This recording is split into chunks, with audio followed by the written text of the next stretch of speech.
I'm Tia of Tia Takes the World. I am a travel blogger slash PE teacher living in Abu Dhabi. I've been here for the past 5 years. I really enjoy traveling and writing about my experiences while I'm traveling, as well as my experiences living abroad in the UAE. Hi guys, I am Helen. I'm from London in the UK, but of Ghanaian heritage. So Black British is what I like to call myself. I am an educator as well. I have a travel and lifestyle blog, so I talk about the different countries that I've been to and also what it's like living as a UAE expat. And I also have a hair company where I have a community of ladies in the UAE who have natural hair and we just give each other tips, meet, and that kind of stuff. It's lovely to meet you guys. So we thought it'd be a really good idea to share tips on just our expat experience in terms of moving from home to here, because obviously we share that experience.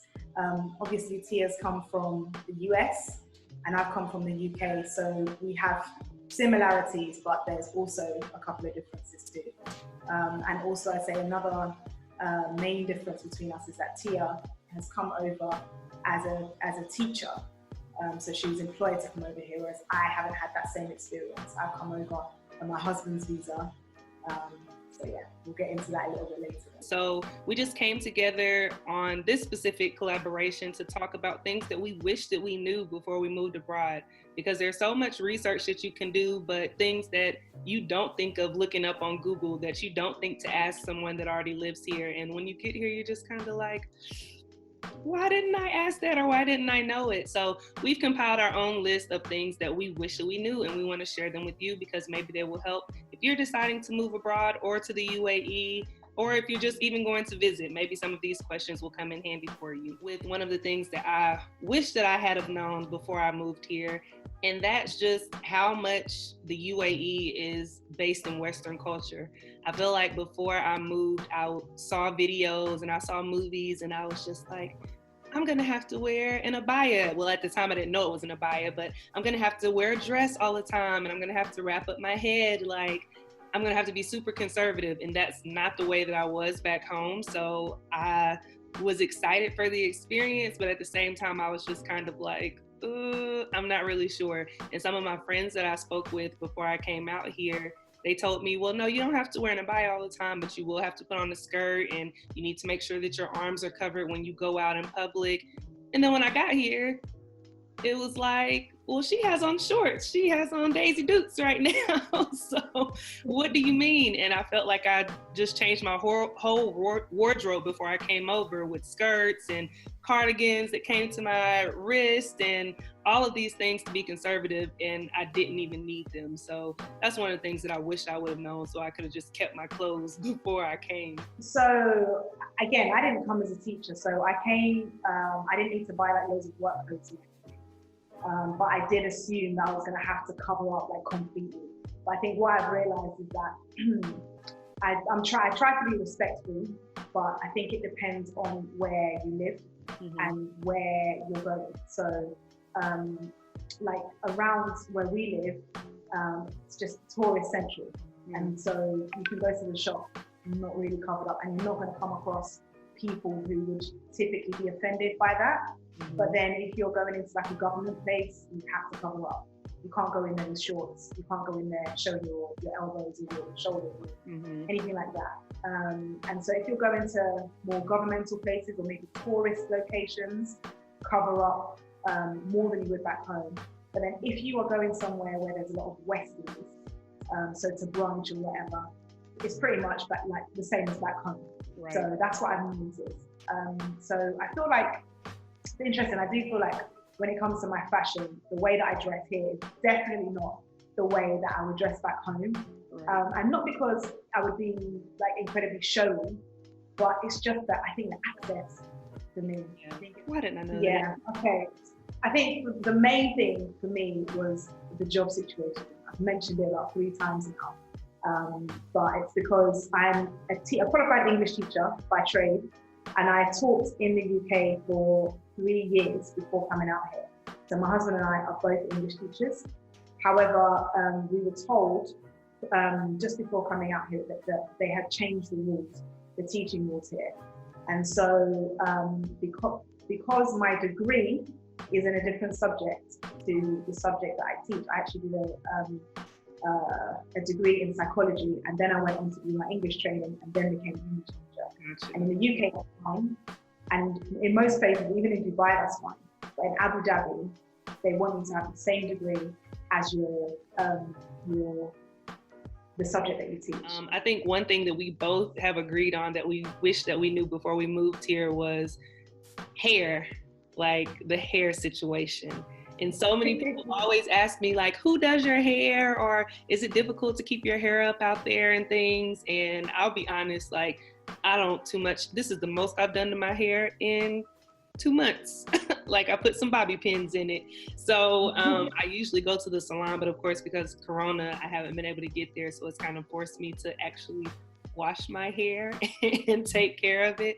But when I first got here, I wasn't sure like what the situation was going to be. All I was told from my friend that lived here was to bring your own products because you might not be able to find what you need here.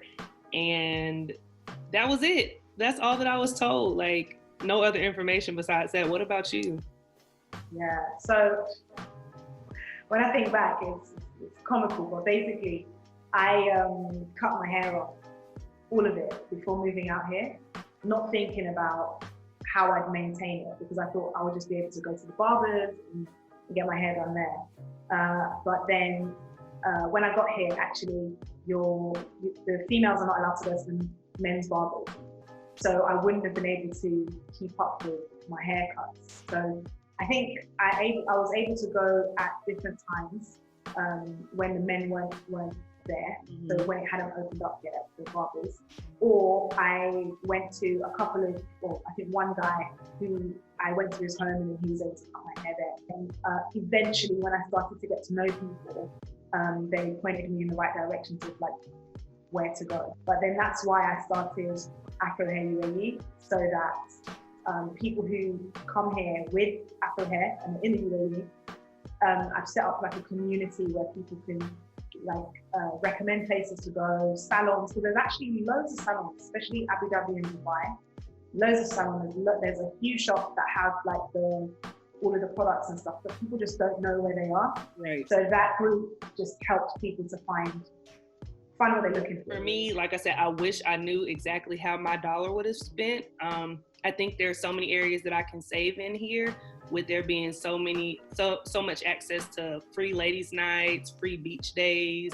You know, you can go and use the entertainer to get buy one, get one free for almost anything. So that's been really helpful. But how do you feel about spending money here in the UAE? I think coming from London, you probably wouldn't feel it as much. Also, I think even living in London, it's my home, so I'd know where to go to get what I need to get. And also being of African heritage, there are some things that, you know, we import it from Ghana, we've got to connect, and we've got loads of shops where we live, so we get those things. I think for the British stuff, it's just a premium. So they've got a Waitrose here, which is just, Waitrose back home is expensive, but here it's so much worse, so much more expensive. So that stuff is expensive.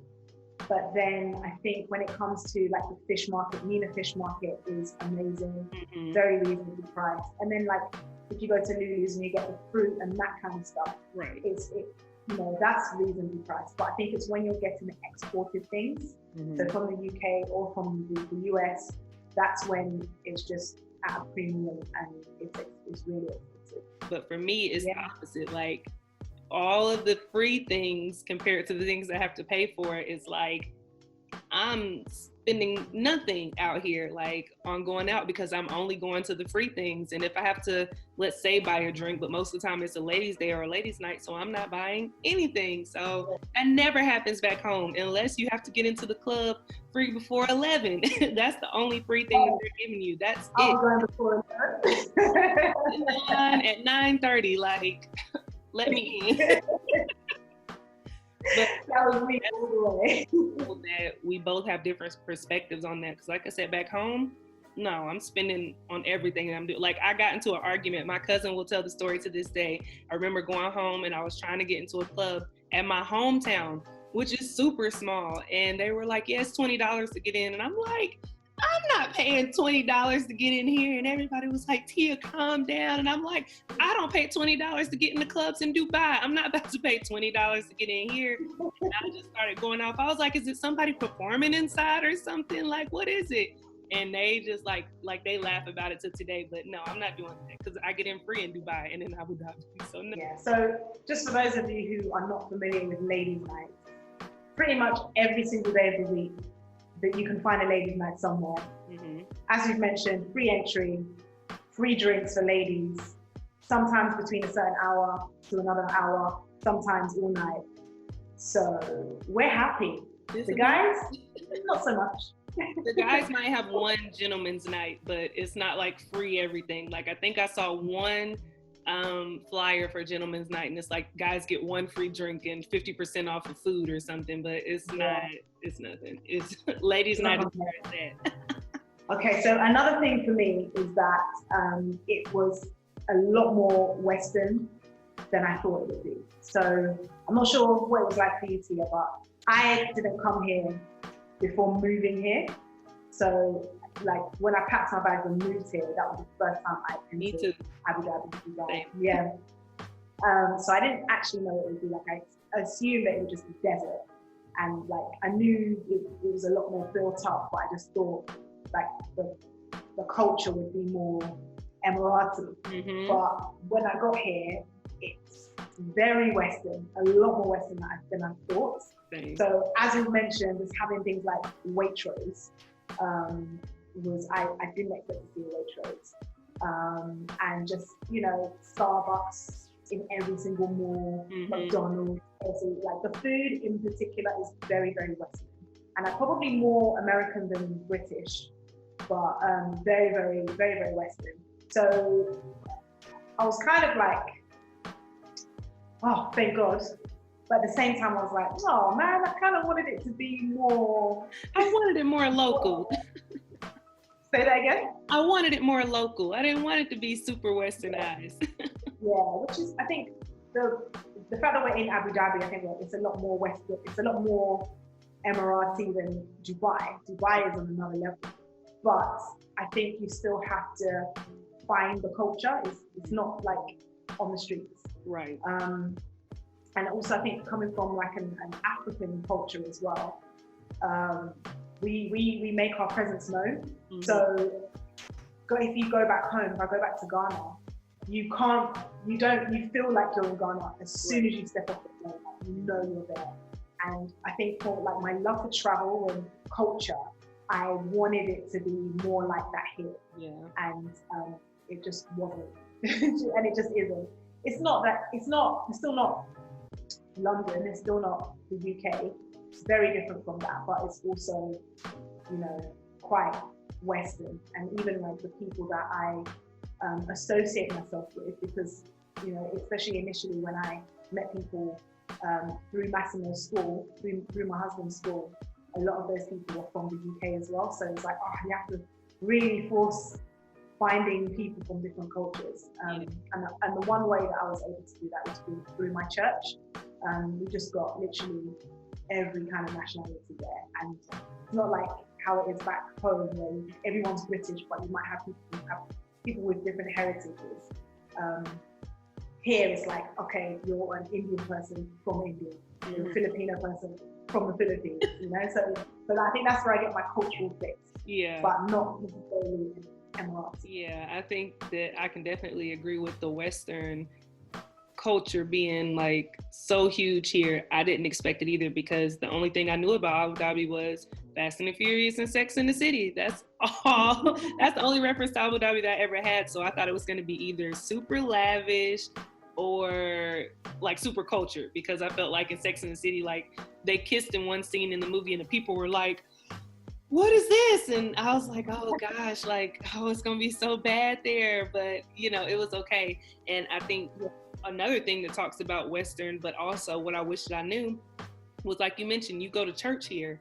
That was one thing my mom was like, you need to stream church when you get there. You make sure you're reading your Bible. I'm going to send you verses and stuff. And then I got here and realized there's so many churches for Christians here. Yeah. Like, she thought that I would be like just drenched in, the Islamic faith. And there's nothing wrong with that, but she wanted me to also be connected to my faith. So I thought that was something that was very shocking when I came here, that there's so much Christian access. There's access to churches and things like that, and I never knew before I came. Yeah, people ask like, do you go to church on the ground? And I'm like, no, actually, it's fine. Like, go to church in the cinema and right, in a hotel, in a conference room. Like, it's cool. It's fine. I met MRC people, and it's fine to say, oh, I'm a Christian. They're not going to be like, oh, throw them in jail. So even some of like my Arab coworkers, I was shocked and I felt bad that it wasn't a judgment. It was just a preconceived notion in my mind. Like, one of them said to me, he was like, he said it was Easter or some holiday that the rest of them didn't acknowledge. Nobody else acknowledged because they're Muslim. And I was like, how'd you know it was Easter? And he's like, because I'm Christian too. And I was like, but you're Arab. And I realized how insensitive and stupid. It was ignorant, but that's just what I thought. And I was just like, wait, can you explain? And then that just got us into a whole conversation of his background and his culture. And I left feeling so like empowered and knowledgeable about something that I had no idea about before. So I think that even having the acceptance of different cultures and things here is so amazing, because it gives us a chance to connect on another level, because it's not always in our face. Like, here's this culture, here's that culture. So it's a nice thing to have that. I think that my last point for what I wish I knew, and I think that you probably can agree and we can have similar points on it, is about my travel life. I moved here specifically, yes, to work, but so that I could see more of the world that I wasn't able to see back at home. Because as a teacher, we get paid peanuts, and peanuts aren't enough to get me anywhere. Like, I traveled locally, that was it. But like on this side of the world, the only time I've ever traveled on this side of the world is when I've lived on this side of the world. So my first experience moving abroad was when I lived in Germany for my student teaching in 2013, I believe it was. And I traveled to all these European countries and things, and it was amazing. But I was never able to do that living in the US because it was so expensive. So when I moved here, I was like, I'm going to travel to all of these places. But I did not realize how much I would be able to travel, how cheap it would be, how many holidays that we have. Like, I thought that we would be missing so many holidays being here, because it is a Muslim country, and you don't have like back home we have President's Day or Martin Luther King holiday. But most of the time here, when my sister and my mom, my mom used to work in the school system, but my sister does, when she'd be out of school, I'd be like, I'm so mad you're out of school. Then they'd be like, well, you guys are out for the prophet's birthday. And I'm like, yes, I could go somewhere. Or a week off for National Day. I'm like, yes, I could go somewhere else. So definitely having access to travel was something that I wish I knew that I would be able to do on the scale that I've been able to do it. And I had no idea that it would be this big. Yeah, I think most people move here because they want to travel. And I think especially being in Dubai, you can go anywhere from Dubai. Mm-hmm. So it's a really good location to travel from. But it's nice to be able to do like this side of the world. I think with the UK, where we're based, it's like it's quite a distance to go to Asia in particular. Africa's okay. Well, my side, West Africa, where I'm from, is pretty easy, but like the other side would be quite a distance. So I think being here, we're in the Middle East, so it's really easy to get to pretty much anywhere. And you're not going to be flying for a ridiculous amount of time, unless you're from the States. You guys have to travel. Here to the UK, it's only 7 hours, which is great. And I think we're only 3 or 4 hours behind as well. They're 4 hours. Mm-hmm. But then being able to go to places like the Philippines, where else have I been? Singapore, Malaysia. I never even thought about those countries. And also to mention the passport privilege as well, which you don't know it until you leave home, but it's totally different when you go to whole nother culture. Like you hear about, well, for me, I hear about American passport privilege, but until it actually happens, it doesn't mean anything to you until you're actually in it. How have you experienced passport privilege? So just having friends that are from Africa, not Africa via the UK. And so, and then not being able to travel to certain places because their visa is denied is something that I've never even thought about.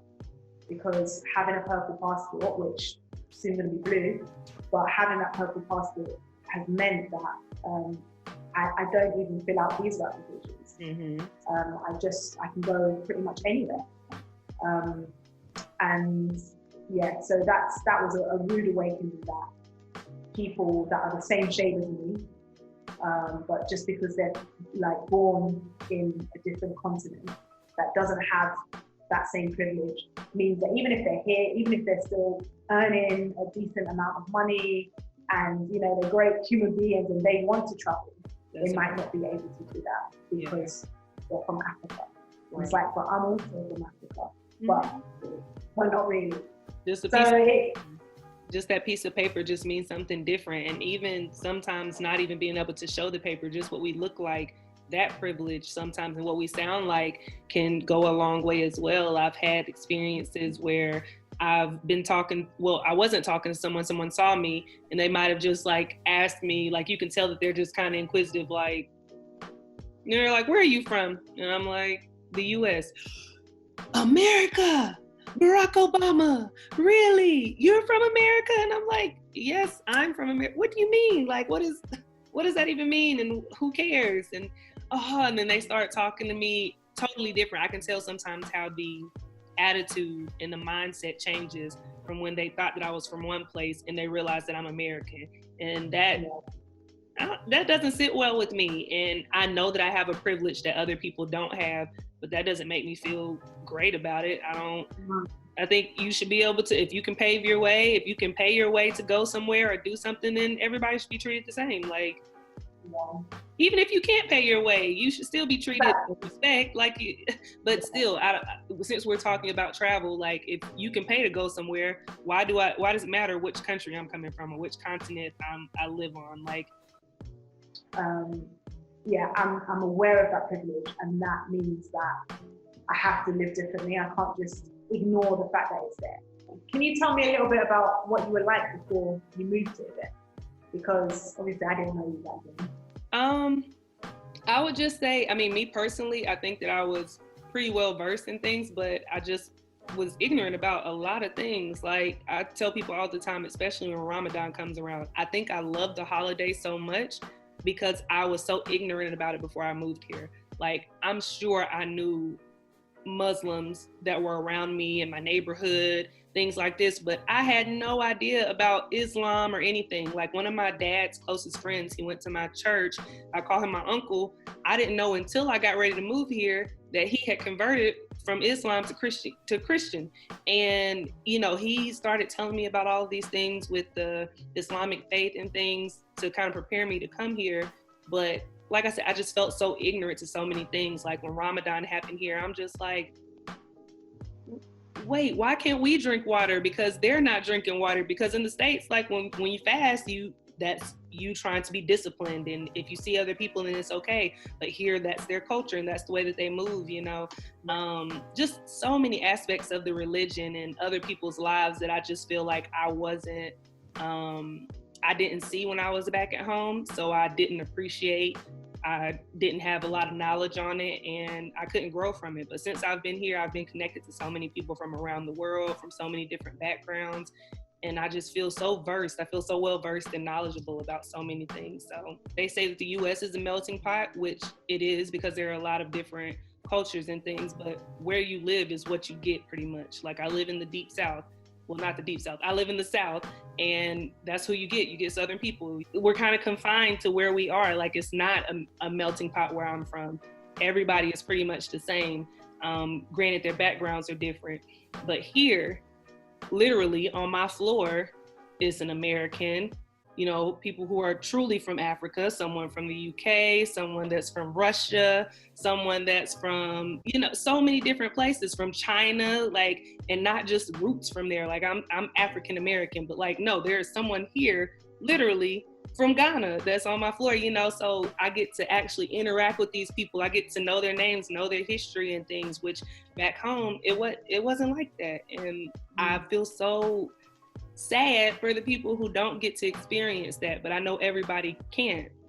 And, you know, so that's why I try to educate and make people knowledgeable through my posts, my blogs, because if they can't see it for themselves, I want them to at least see it through me. I think it's a good question. So I moved from London to Nottingham, as I mentioned earlier. So London is a melting pot in some respects.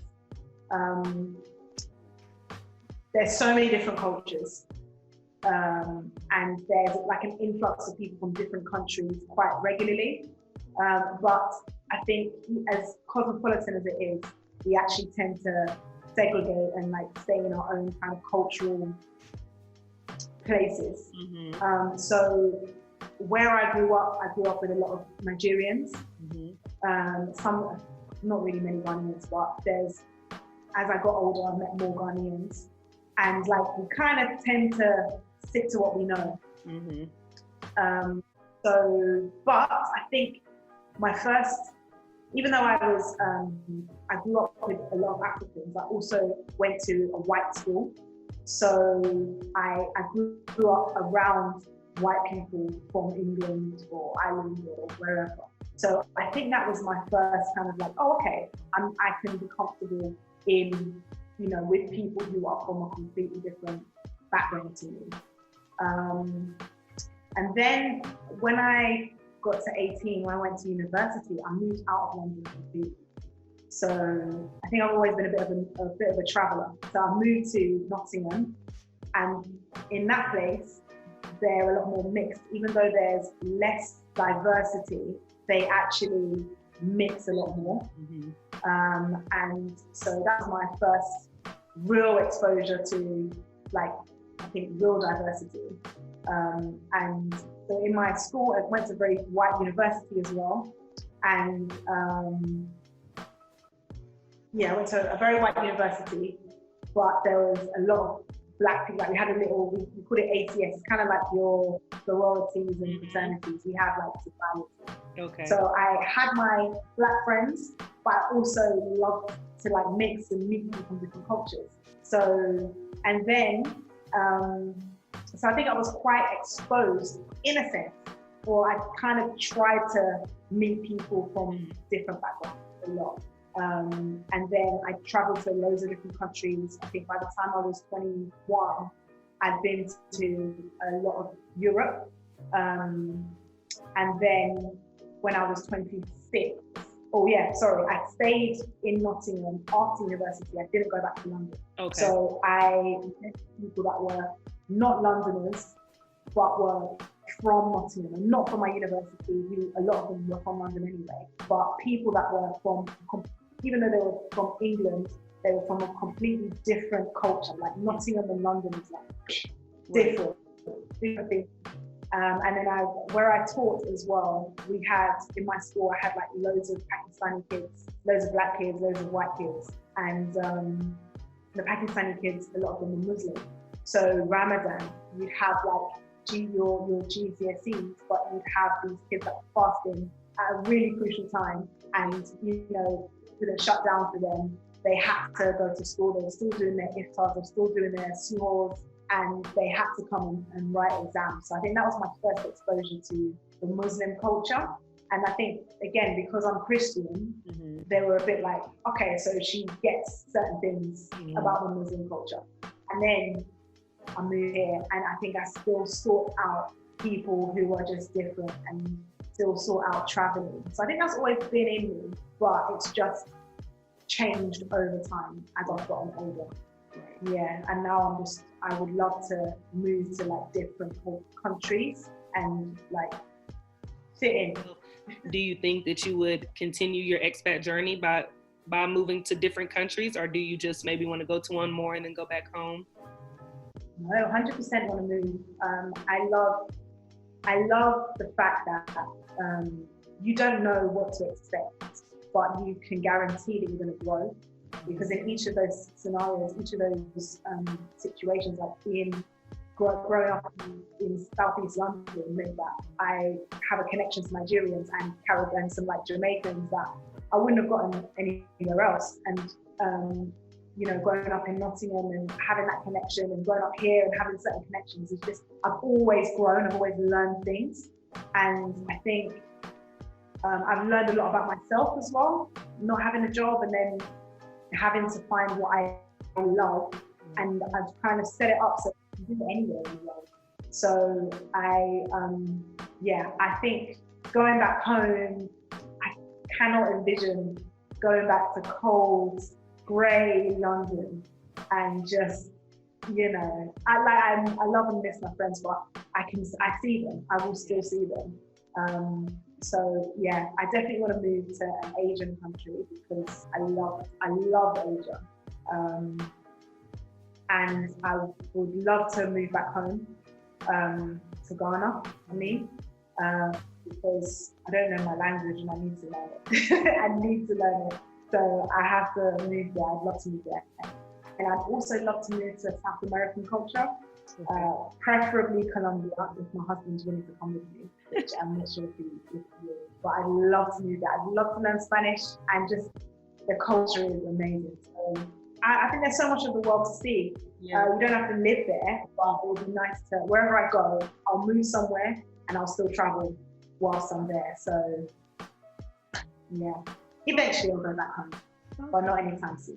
Yeah, same. I want to be a professional expat when it's all done with. I want to raise my kids abroad. I want to give them access to culture and, you know, different languages, because I'm barely making it with English. And so I want my kids to be very well versed in everything. So it's my plan to definitely continue to live this expat life. I know my family does not want to hear that, but y'all just have to come visit me all over the world. Y'all have somewhere to stay. So that's that. And like you said, you're always learning and growing. And I think that that's the best thing about living abroad and being an expat and just traveling in general. So I'm always open to learn. So where to next? Where's next? Outside. Anywhere outside. I have no destination on my map. Like I'm looking at different places for travel, but there's no pinned down destination. I just want to be outside with my friends. And Abu Dhabi is okay. I feel like we live in a travel destination, so I'll go to Dubai. I don't really care. I just want to go outside and be safe. Yeah, I don't even blame you. Don't worry, after Hey UAE, we're going to do an event. Okay. As soon as it's safe, we'll get the girls together. I'll be there. My hair will be out because what am I going to do? So, but I'm so glad that we got to do this collab. I hope that we help somebody out there with any questions that you may have with moving abroad. If you have any more questions, you can always hit up me at Tia Takes the World and me at H. Deborah. And we'll put that name on the screen. Don't worry. Yeah, I know you guys probably don't know how to pronounce it. You don't know what I'm talking about. So I know you're going to need to see the long name. But we'll both be tagged in the video, so don't worry. But thanks, guys, for watching, and let us know if you have any questions or comments. And until next time, take the world, guys. Bye.